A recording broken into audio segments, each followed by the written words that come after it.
Empezó siendo una alambrada.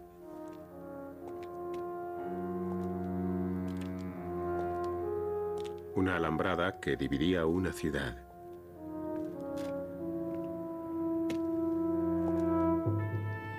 Que encarcelaba a sus habitantes.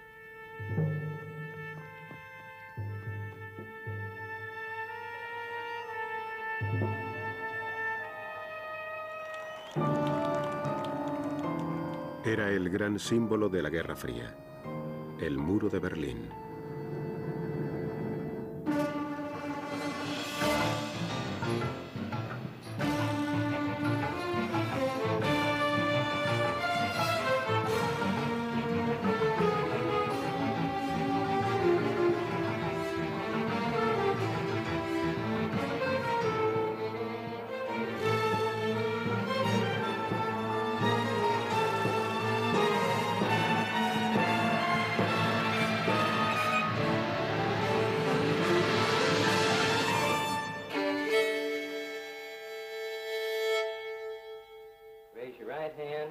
Memphis, Tennessee, marzo de 1958.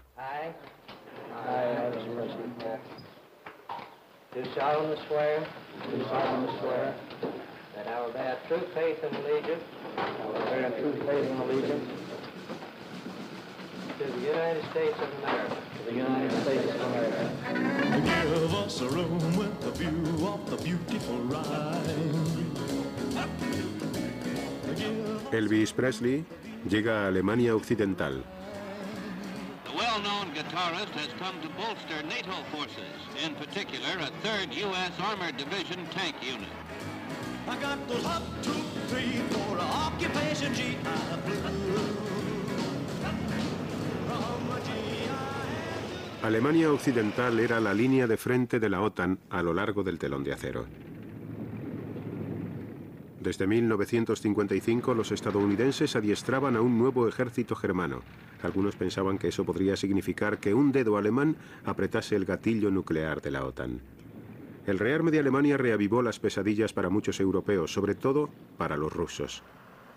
Las nuevas armas alarmaron a Alemania del Este, la República Democrática de Alemania. DDR hat ja nun versucht, verschiedene Angebote zu machen, eine Nuklearbewaffnung. La RDA hizo varias propuestas para impedir el armamento nuclear de Alemania Occidental, pero no obtuvo ninguna respuesta, ningún eco.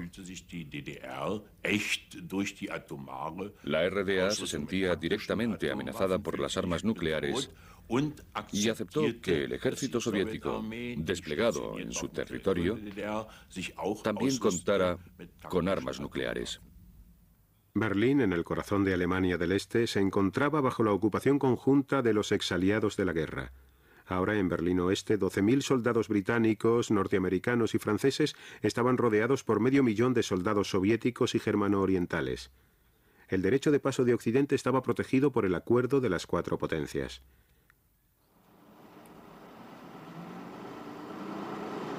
Todos los días miles de personas se movían libremente entre el sector soviético y el occidental. La frontera abierta de Berlín permitía que los alemanes orientales pudieran acceder al glamour de la zona oeste, algo que querían cortar los líderes de Rusia y Alemania del Este. West-Berlin immer gefährlicher wurde für die Existenz der DDR und damit auch für die Existenz des Sozialismus. Berlín Oeste era cada vez más peligroso para la existencia de la RDA y para la existencia del socialismo. Khrushchev propuso crear la ciudad libre de Berlín con sus propios derechos, con su propia política exterior, su propia policía y unas fuerzas extranjeras simbólicas. Khrushchev opinaba que había que meter presión a los americanos. Y el sitio más evidente para ello era Berlín Oeste. Fue como una especie de terapia de choque por parte de Khrushchev, por así decirlo. En noviembre de 1958, Occidente rechazó la propuesta de Khrushchev sobre Berlín. Khrushchev le ofreció entonces al líder de Alemania del Este, Walter Ulbricht, un tratado de paz. El tratado amenazaba los derechos de Occidente en Berlín. He said that unless agreement were reached, that Berlin would be turned. Dijo que si no se alcanzaba un acuerdo, Berlín pasaría a poder de Alemania del Este en 6 meses. Nos lo tomamos como un ultimátum. Eisenhower pensaba que los soviéticos estaban haciendo algo que en realidad no les interesaba. Opinaba que si llegaba a haber un conflicto real entre Estados Unidos y la Unión Soviética, pasaría rápidamente a una gran escala, a un conflicto mundial que lo absorbería todo. Y ese era el peligro, ese era el riesgo. A new red threat to West Berlin. Khrushchev's demand that the United States, France, and Britain agree to end the four-power pact governing West Berlin, turning it over to Red East Germany, hints a new and major crisis. The Western powers reacted strongly, affirming their determination to keep the city free. It's an outpost in... El secretario de Estado estadounidense John Foster Dulles consultó a sus aliados en busca de una postura común ante la negociación sobre Berlín. Pero las charlas entre Occidente y la Unión Soviética no fructificaron. Al intentar alcanzar un compromiso con los soviéticos, fue cuando tuvimos graves problemas, ya que toda concesión hecha a los soviéticos por Occidente suponía un desgaste de la postura occidental. Además, los rusos querían lograr una situación en Berlín que los aliados no podían tolerar. De modo que no había acuerdo negociado posible. Las charlas convencieron a Khrushchev para dejar de lado su ultimátum y se fue a Occidente. Para el viaje escogió el avión más grande del mundo de fabricación soviética. En septiembre de 1959, Nikita Sergeyevich Khrushchev se convirtió en el primer líder soviético que visitaba Estados Unidos.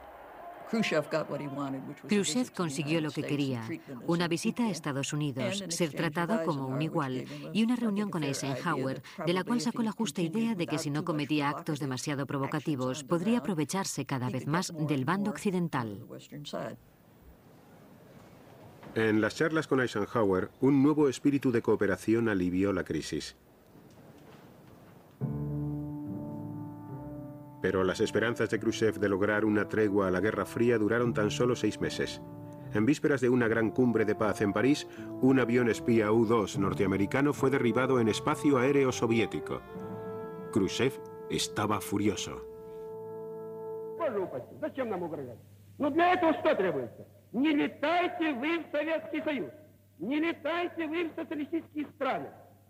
Уважайте суверенитет и знайте границу. Не знаете границу? Ударим. Ударим, обучим уму-разуму. La cumbre se vino abajo antes de empezar.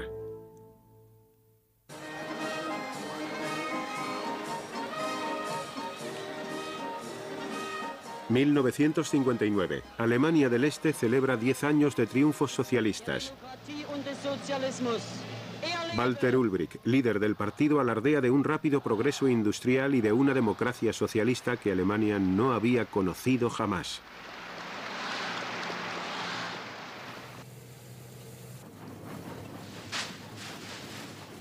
Las imágenes oficiales mostraban un paraíso para obreros y campesinos. La realidad era la escasez y el caos. Las granjas privadas se transformaban a la fuerza en cooperativas y los recursos del Estado se volcaban sobre la industria pesada en detrimento de los bienes de consumo. Con obediencia, Alemania del Este copió el modelo soviético hasta en el control intelectual de su pueblo.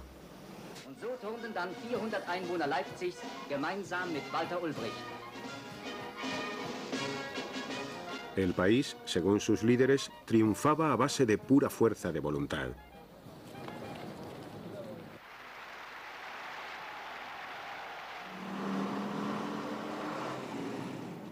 Pero a pesar del duro trabajo y el entusiasmo, solo el apoyo soviético mantenía viva la economía. Alemania del Este no podía competir con la creciente prosperidad de Occidente. La gente del Este miraba hacia el Oeste con lo que podría llamarse añoranza. Les hubiese gustado tener las mismas comodidades, los mismos bienes, las mismas oportunidades. Y en lo que se llamaba socialismo en aquella época, veían un sistema que exigía sacrificios solo con promesas de futuro. Mientras las fronteras estuvieron abiertas, era relativamente fácil pasar al otro lado. Bastaba con subirse al metro y entrabas en otro mundo. Era un sistema de locos.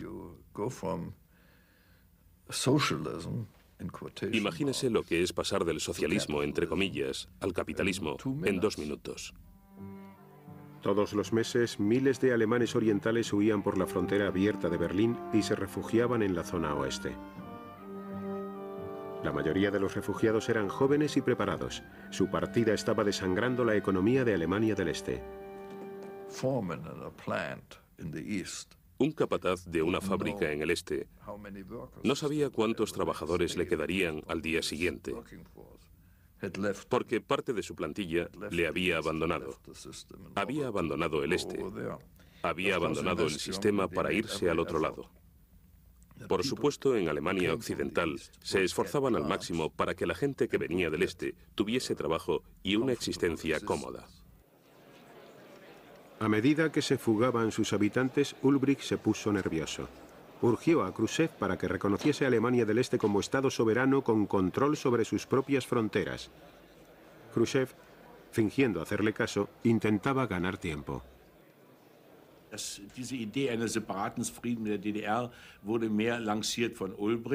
La idea de un tratado de paz independiente con la RDA fue iniciativa de Ulbricht, que quería firmar tratados fijos para vincular políticamente a la RDA con otros países.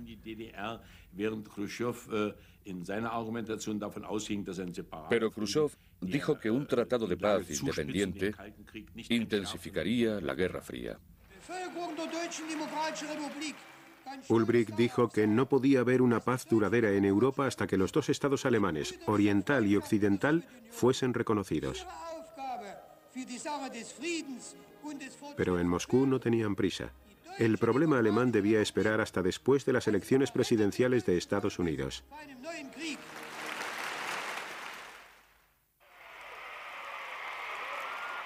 John Kennedy inició su mandato en enero de 1961.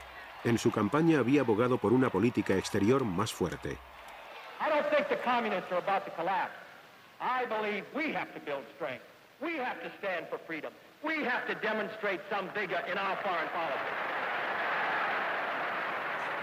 Kennedy accedió a reunirse con Khrushchev en Viena en junio de 1961.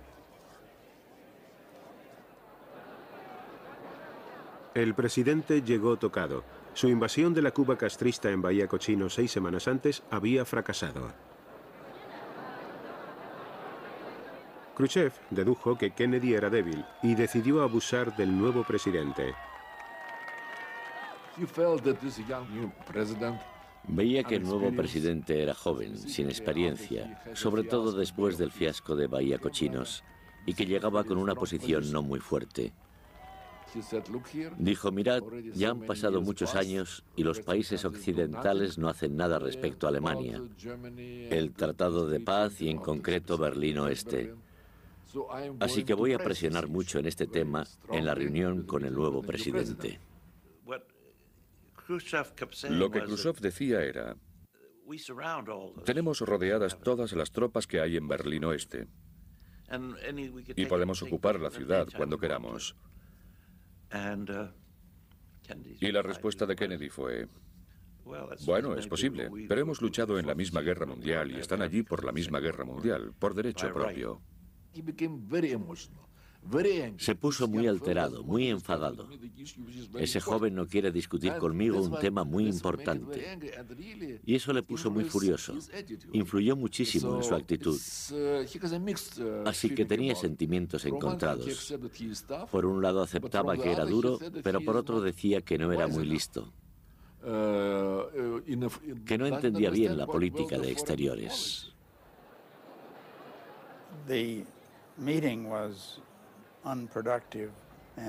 La reunión fue poco productiva Y cuanto más duraba, más evidente se hacía.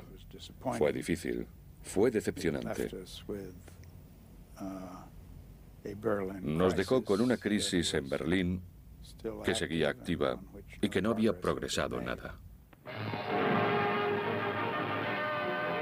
At the summer White House in Hyannisport, Massachusetts, Defense Secretary McNamara and Secretary of State Dean Rusk confer with President Kennedy on the increasingly ominous words and actions from Moscow. Premier Khrushchev's increase... Khrushchev había renovado su ultimátum y había aumentado el presupuesto de armamento soviético. Kennedy pidió a sus asesores que enumerasen las opciones militares de Estados Unidos. Era posible que solo hubiese dos alternativas: rendirnos o usar armas nucleares, lo cual podría muy bien significar la destrucción del este y el oeste. De modo que el presidente estaba ansioso por encontrar un término medio. En julio, Kennedy pidió al Congreso más fondos para defensa y llamó a filas a los reservistas. The source of world trouble and tension is Moscow, not Berlin. And if war begins, it will have begun in Moscow and not Berlin. For the choice of peace or war is largely theirs, not ours. Of all the presidents in this Cold War period, de todos los presidentes en el período de la Guerra Fría, creo que el que sufrió más el tema nuclear fue Kennedy. Se lo tomó muy en serio y a veces temía que el señor le hubiese puesto en la tierra para iniciar una guerra nuclear. Pero no estaba dispuesto a dejar Berlín al precio que fuera. It would be a mistake for others to look upon Berlin because of its location as a tempting target. The United States is there. The United Kingdom and France are there. The pledge of NATO is there. And the people of Berlin are there. It is as secure in that sense as the rest of us. For we cannot separate its safety from our own. Dejó muy claro que pensaba defender el estado de Berlín Oeste y la presencia de sus tropas.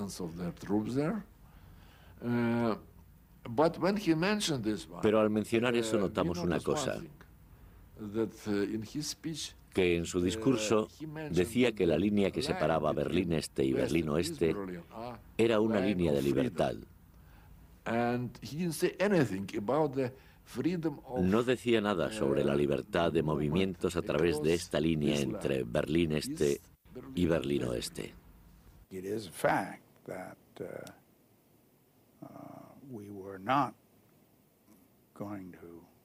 Es un hecho que no pensábamos luchar por lo que los soviéticos hicieran en su lado de Berlín. Y es muy probable que Khrushchev comprendiese esa postura americana gracias al discurso de julio.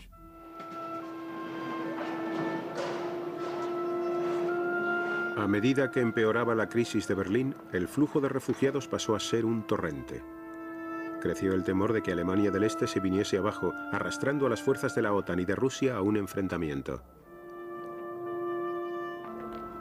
Todo el mundo sabía que algo iba a suceder. No solo por el ambiente, sino porque durante semanas miles y miles de personas habían cruzado la frontera y todos comprendían que de una forma u otra Alemania del Este tendría que reaccionar. En julio, los alemanes orientales estaban desesperados.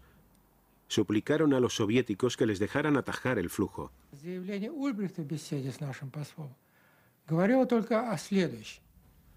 Ulbricht le dijo a nuestro embajador que estaban hartos de las promesas que les habíamos hecho de firmar un tratado de paz y asumir el control.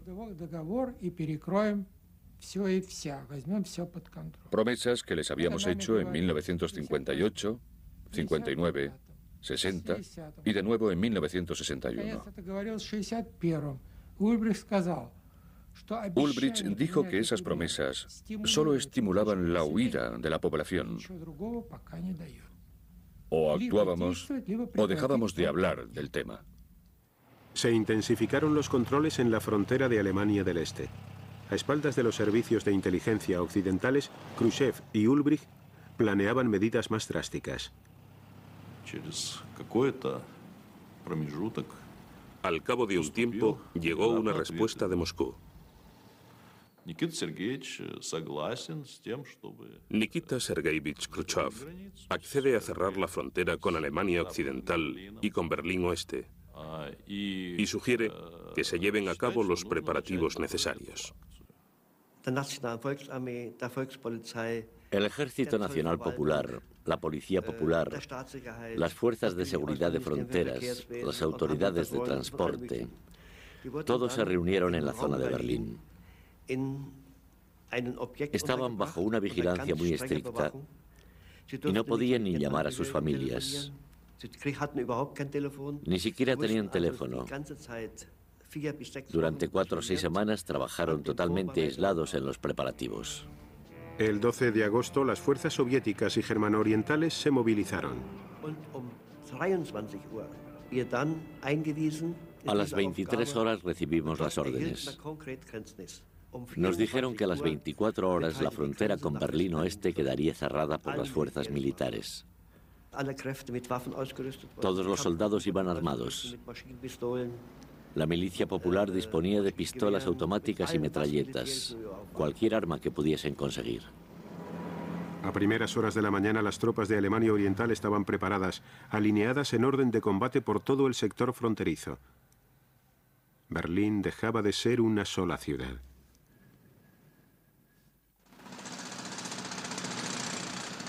En la mañana del domingo 13 de agosto, los berlineses se encontraron con una ciudad dividida. Equipos de zapadores escoltados por soldados armados empezaron a erigir una alambrada por el centro. Khrushchev, preparing to this event, would have done everything to minimize, or rather to prevent, any military conflict between us and the United Al States. preparar esta maniobra, Khrushchev hizo todo lo posible por minimizar, o más bien prevenir, un conflicto militar entre nosotros y Estados Unidos y los países occidentales. En concreto, Khrushchev le dijo a Ulrich 2 días antes de esto que debía levantar este muro, pero que no debía infringir ni un centímetro de los derechos americanos y occidentales. Así que esperábamos una reacción muy fuerte, pero no esperábamos ningún enfrentamiento militar.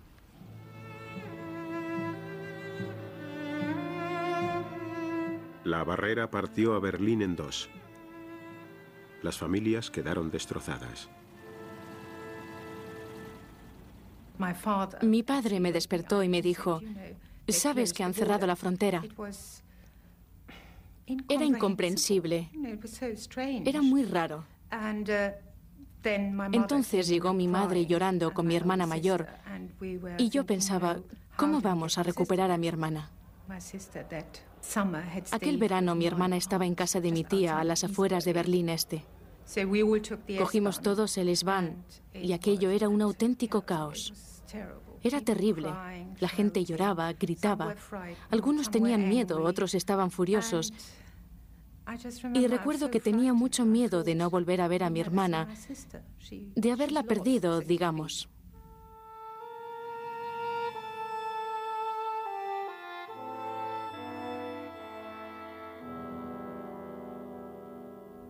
Una pobre viejecita subió tímidamente los 3 escalones de una de esas trapos, que eran los puestos fronterizos de la Alemania del Este, y dijo, ¿cuándo sale el próximo tren para Berlín Oeste?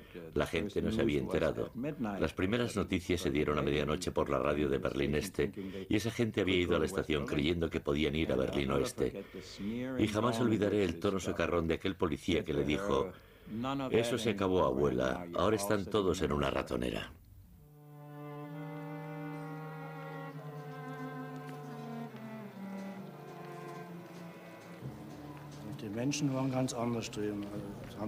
La gente nos insultaba. Creíamos que solo cumplíamos con nuestro deber, pero nos estaban increpando por todas partes. Los de Berlín Oeste nos gritaban y los manifestantes del Este nos gritaban. Nosotros estábamos allí en medio. Estaba la alambrada, nosotros, los guardias, la gente de Berlín Oeste, la gente de Berlín Este. Para alguien joven era terrible.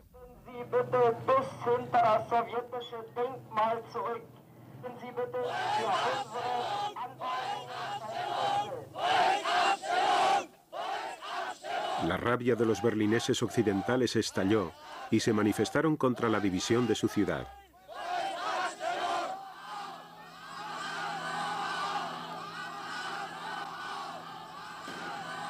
Creían que los aliados occidentales no permitirían esas barreras. Las manifestaciones continuaron, pero Occidente ofreció pocas protestas.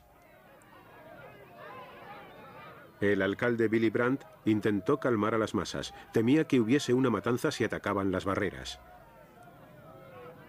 Los aliados no estaban seguros de cómo reaccionar. Los derechos de Occidente no habían sido agredidos. Dann waren wir enttäuscht. Der Bürgermeister hatte nicht mal geschafft, estábamos indignados y también decepcionados. El alcalde no consiguió persuadir a los comandantes aliados para que hicieran ni la más mínima protesta. La gente no tenía muy claro qué estaba pasando. Pasaron casi 12 horas antes de que resultase evidente que aquello era el cierre total de los sectores fronterizos. Nadie sabía muy bien qué hacer con este tema, cuál era su alcance. El enfoque de todos los estrategas se basaba en la amenaza, en la posible necesidad de adoptar medidas militares para frenar un avance soviético sobre Berlín. Y de repente todos se sintieron aliviados al ver que los soviéticos habían dado con la forma de resolver su problema de los refugiados sin infringir los derechos aliados. Para los aliados, el cierre de la frontera estabilizaba la tensa situación de Berlín. Fueron los berlineses de a pie y sus familias los que pagaron el precio. En Berlín Este, un soldado vio su última posibilidad de escapar.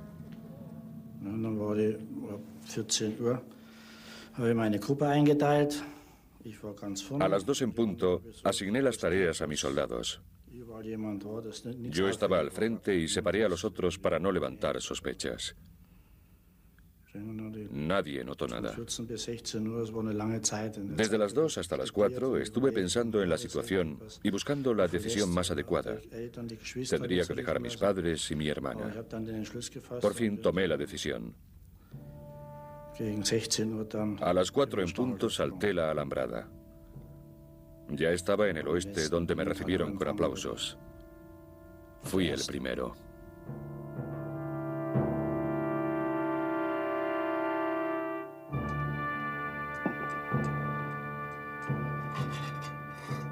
Tres días más tarde, los bloques de cemento empezaron a sustituir a las alambradas.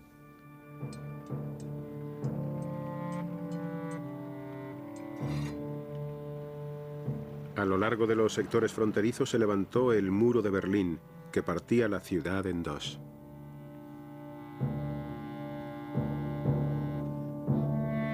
En Berlín Oeste, la moral estaba por los suelos. La confianza en la protección aliada se desmoronó.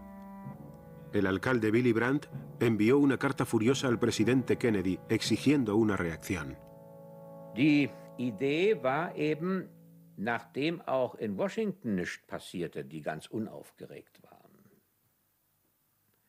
La idea era que como no se había producido una reacción desde Washington, debíamos dejarle claro al presidente que podía darse un hundimiento de la moral, una pérdida de confianza. Había que hacer algo más que una protesta. Creo que decir que estaba furioso es suavizarlo mucho. Se puso... Kennedy sentía que había demostrado estar preparado para ir hasta el borde de la guerra, puede que incluso más allá, por defender a Berlín. Y ahora estaba siendo criticado por no hacer nada, por, como alguien dijo, un simple alcalde. Pero Kennedy comprendió que se hacía necesario un gesto, una señal de que Estados Unidos seguía pensando defender Berlín. Ordenó un despliegue de fuerzas. Envió un convoy de tropas norteamericanas a Berlín por las autopistas de Alemania del Este. El plan era poner a prueba la reacción de los alemanes orientales y reafirmar los derechos aliados de acceso a Berlín. Pararon a los estadounidenses y los contaron. Esperaron y los dejaron pasar.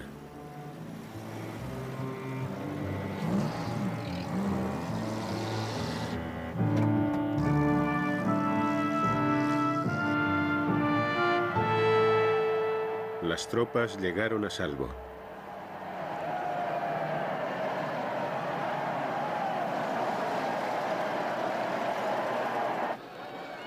El vicepresidente estadounidense Lyndon Johnson voló hasta la ciudad como representante personal de Kennedy.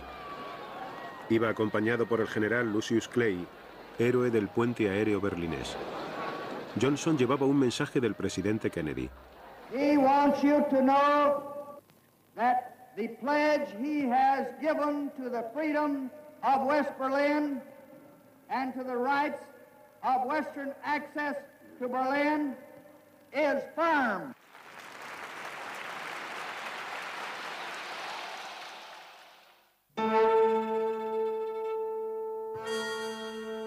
En el este, la gente se jugaba la vida por huir a través de los últimos resquicios de la barrera.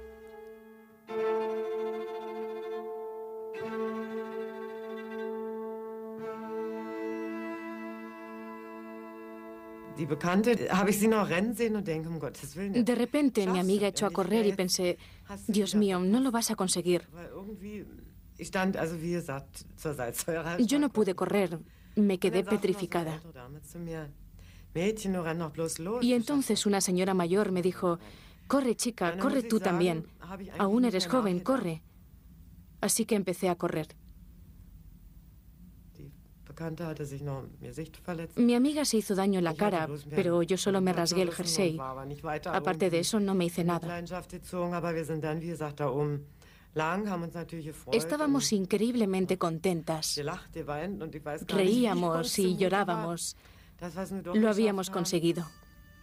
Muchos más se lanzaron de forma impulsiva hacia la libertad.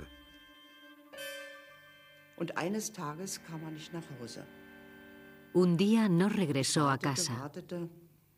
Le esperé y le esperé. No vino aquella noche ni al día siguiente. Y yo pensé, ¿qué habrá pasado? Entonces vino mi cuñado y me dijo, ¿no lo sabes? Está en el oeste. El mundo se me vino abajo. Tuve que recoger sus cosas en el trabajo. Era como coger las pertenencias de un muerto. Más tarde, Heinz Carstens ayudaría a su mujer a escapar.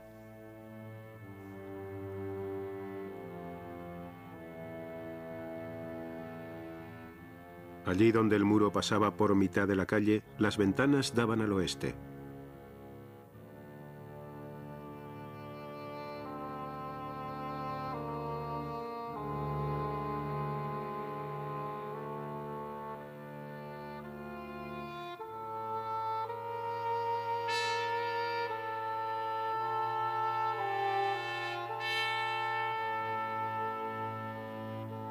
Ayudar a escapar a la gente pasó a ser una tarea rutinaria para los bomberos de Berlín Oeste. Nachher so, das spielte sich so ein, dass Leute springen wollten und Türme flüchten wollten. Se convirtió en una costumbre que la gente que quería escapar, los que querían irse, tiraban trocitos de papel por la ventana a la calle Bernauer. Die Nummer, die Hausnummer. En el papel ponía el número de la calle, el piso, la ventana, segunda o tercera ventana y la hora, por ejemplo, las 10 en punto en que querían saltar. Tossing belongings from the window of an apartment overlooking the western border and freedom, an escapee is prepared to jump to safety into a net held by police and firemen of West Berlin.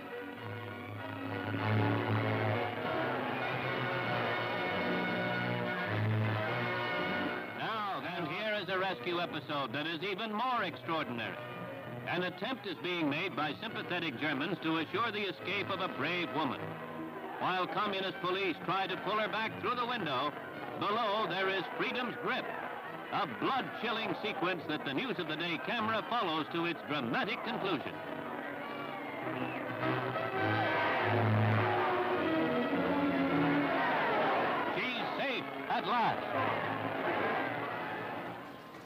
Los alemanes orientales bloquearon hasta este último resquicio.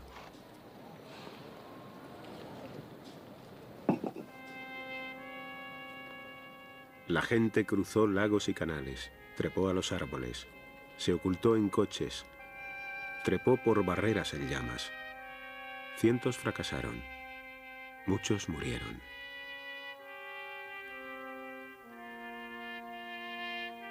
A pesar del sufrimiento humano, Alemania del Este justificó el muro como baluarte de la paz.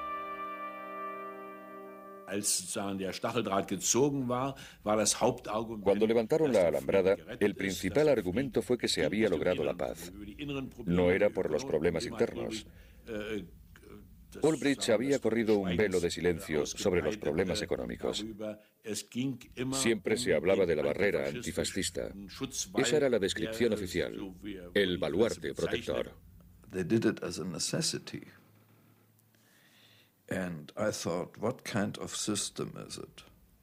Lo hicieron como una necesidad. Y yo pensé, ¿qué clase de sistema es este? Que solo puede existir manteniendo a sus habitantes a la fuerza en su propia jurisdicción. El muro era un auténtico símbolo de la derrota, de la inferioridad.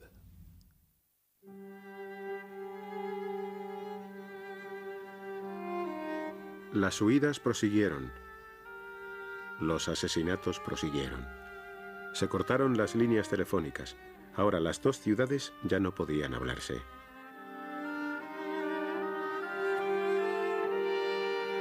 En los pocos puestos fronterizos aliados la tensión era enorme.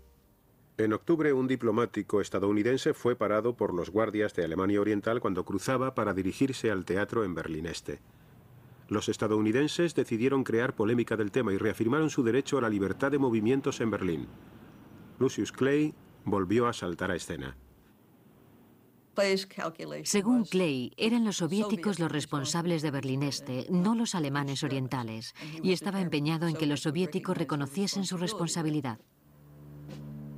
Para poner a prueba la reacción de Alemania del Este, Clay ordenó que soldados estadounidenses armados escoltasen a los vehículos al cruzar la frontera por el Checkpoint Charlie.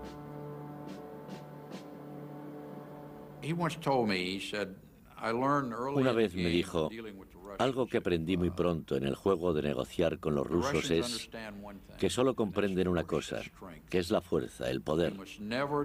Jamás debes negociar ni tratar con los rusos sin tener una posición de fuerza. Para reforzar su argumento, Clay puso a sus tanques junto a la frontera.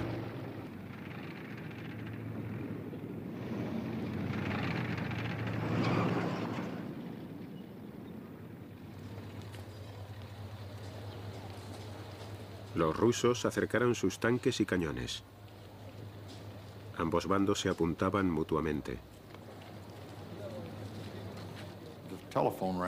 Sonó el teléfono en el puesto de mando y dijeron, quiero hablar con el general Clay. Y yo contesté, no está, ¿quién es? Me dijo, soy el oficial de la policía militar de Checkpoint Charlie. Santo Dios, los rusos han desplegado sus fuerzas, tienen tanques. Me dijo, el globo está a punto de estallar, esto va a salpicar. La situación era peligrosa.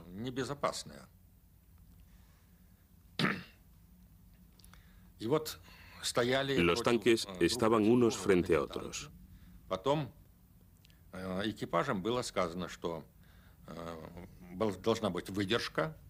Ordenamos a los soldados que se contuvieran, que no hiciesen la menor provocación. La gravedad del momento se intensificaba a cada hora que pasaba. Las fuerzas occidentales se pusieron en alerta. El mando aéreo entró en alerta. La OTAN entró en alerta. Se preparaban tropas por todo el mundo. Y nadie sabía dónde saltaría la próxima alarma si la intensidad de la situación en Berlín escalaba.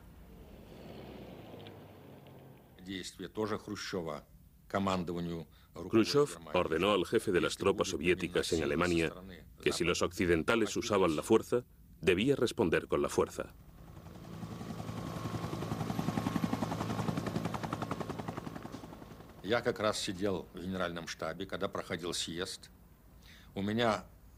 Yo tenía un teléfono en un oído recibiendo información del cuartel general del ejército soviético en Alemania.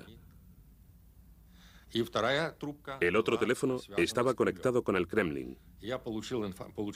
Nada más recibir la información, le transmití al Kremlin lo que sucedía en la Friedrichstraße.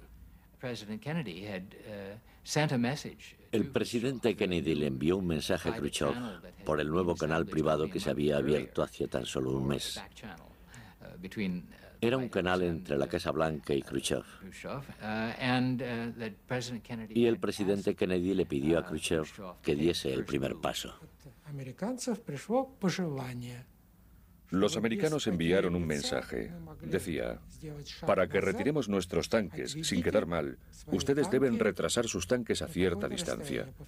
Nuestros tanques estaban a 200 metros de los americanos.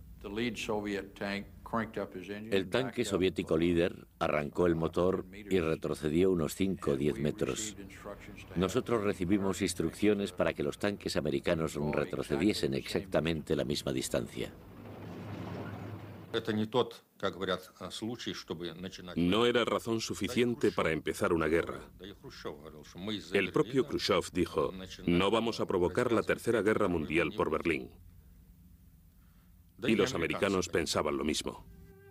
Los soldados se retiraron, pero el muro permaneció en su sitio. Los alemanes orientales lo hicieron más alto aún y lo reforzaron con vallas, alambradas y trampas antitanques. Durante el primer año, 50 alemanes murieron intentando cruzar al oeste. Uno de ellos fue Peter Fechter, de 18 años. Los soldados americanos se reunieron en un lado sin hacer nada. Y en el otro lado, los policías de la RDA estaban mirando sin hacer nada. Y aquel joven estaba acurrucado. Recuerdo que estaba tirado como haciendo una S. Al principio gritaba, chillaba, pedía ayuda. Pero según pasaban las horas, su voz se hizo cada vez más débil. Era tan desgarrador que en medio de la nada hubiese un ser humano muriéndose, con dos grupos enfrentados y demasiado temerosos de actuar por miedo a la reacción de los otros.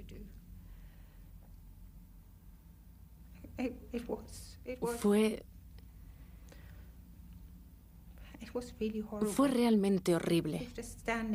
Estabas ahí de pie y pensabas, se está muriendo y no puedo hacer nada. Jamás he estado en una situación, ni antes ni después, en la que ves a una persona muriéndose y no puedes hacer nada. Seguro que todos los que estaban conmigo sentían lo mismo.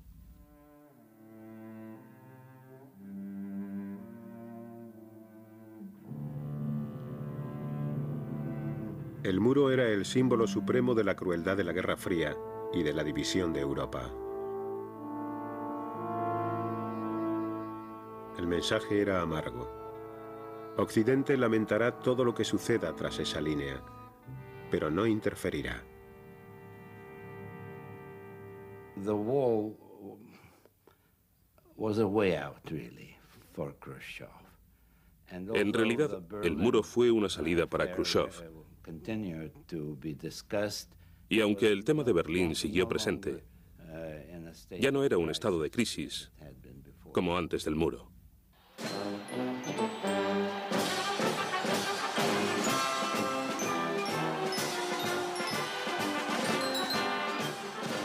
En 1963, el presidente Kennedy visitó Berlín Oeste.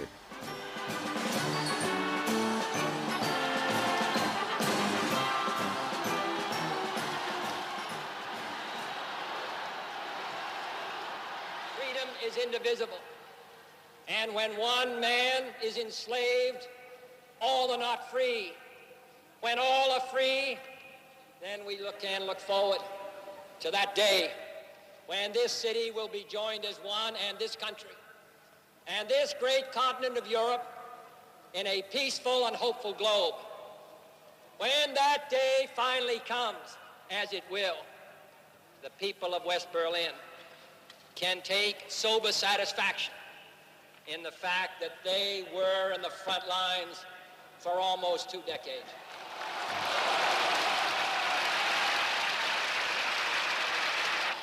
All free men, wherever they may live, are citizens of Berlin. And therefore, as a free man, I take pride in the words, Ich bin ein Berliner.